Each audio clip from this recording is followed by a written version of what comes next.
Mabuhay! Ngayong araw ay ipinapakilala ko si Miss Rachel, ang una nating guest.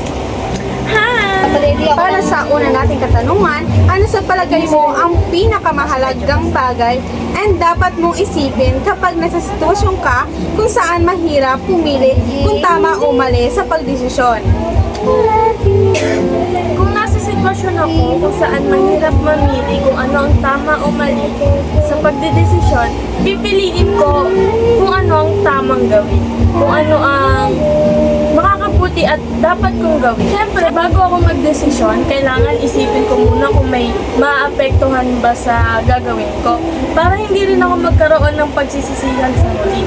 Tsaka kahit gaano man kahirap ang magdesisyon, matuto tayong isipin ang kapakanan ng iba. Salamat sa iyong pagsagot sa una kong tanong. Para naman sa ikalawang tanong, paano kaya maiiwasan ang pagsisisi pagkatapos magdesisyon sa mahirap na pagpili? May iwasan natin ang pagkakaroon ng pagsisisi sa pamamagitan ng pagtanggap sa kung anumang desisyon ang ating napili. At sa kung ano man ang kahihinatnan nito. Tsaka dapat magkaroon tayo ng tiwala sa ating mga sarili at kung magkakamali man tayo ng desisyong gagawin natin, magsisilbi itong aral sa atin. Tsaka at para sa susunod, nagagawa tayo ng desisyon sa buhay, tama na ang gagawin natin.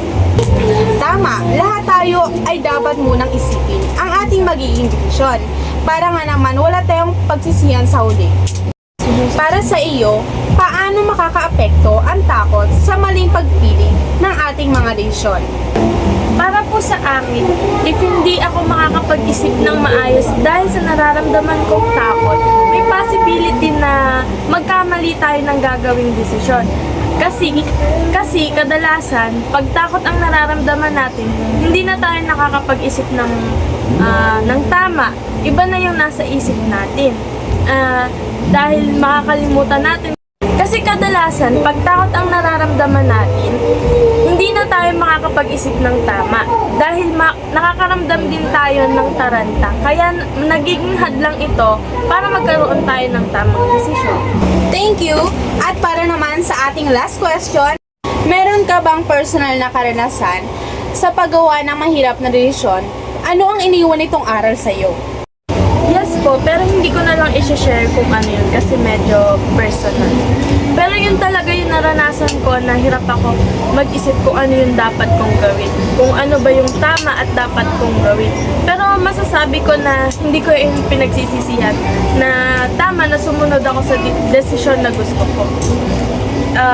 Ang masasabi ko lang ay pag dumating ka sa point na mahirap ng mag-isip at gumawa ng desisyon, sa isang mahirap na sitwasyon, mas mabuting huwag ka munang magdesisyon ng basta-basta dahil pag ito ay nagawa mo na, hindi mo na ito mababago at may possibility din na pagsisihan mo ito sa huli. Yun lang. Thanks! Again, Miss Rachel, thank you for joining us. Have a good day!